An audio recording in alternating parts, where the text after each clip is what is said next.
this is going to be the backdrop throughout the day yeah. for this Patriots-Dolphins game, which is going to be pretty incredible to see.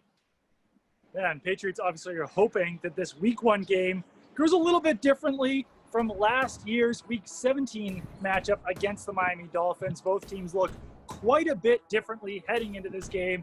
As long as you guys have been following along with the Patriots, you all know that. So let's get right into this week's matchup between the Patriots and the Dolphins. I'll start off with my top offensive storyline, offensive key, and that's the fact that ideally with Cam Newton at quarterback, without a great slew of wide receivers in New England's offense, the Patriots would probably want to go run heavy in this game.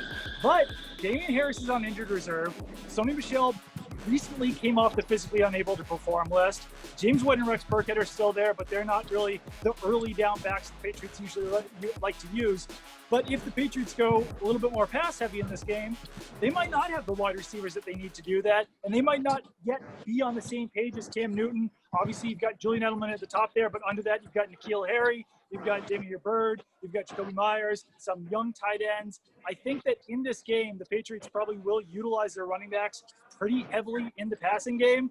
And just as a personal aside, that's why I put together a DraftKings lineup for this game, and I've got Rex Burkhead, Sony Michel, and James White all in the lineup because I think that they will be that heavily involved.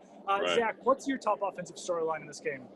Yeah, I'm also very high on James White as a fantasy guy early in this season. I think he's going to see a lot of touches. But my top storyline, offensive storyline going into this game, obviously you have the whole Cam Newton aspect of all this. And I do think the Patriots are going to be adding some Cam Newton-esque wrinkles to their offense, whether that's read options or design QB keepers or whatnot. But one player I'm really going to be watching this game is N'Keal Harry, because you mentioned that the Patriots receiver depth is very shallow and at the very least very untested at the moment. Of the 8, or I guess now it's 7 because Gunnar Olszewski is no longer on the roster. Of the 7 wide receivers or tight ends on this Patriots roster, Julian Edelman is the only one who has caught more than 45 NFL passes in his entire career. So there's a lot of young players in there, a lot of players who really haven't done much at the NFL level. That's why I think N'Keal Harry, if he can play anywhere close to the level that so many of those first-round receivers played at last year, whether it was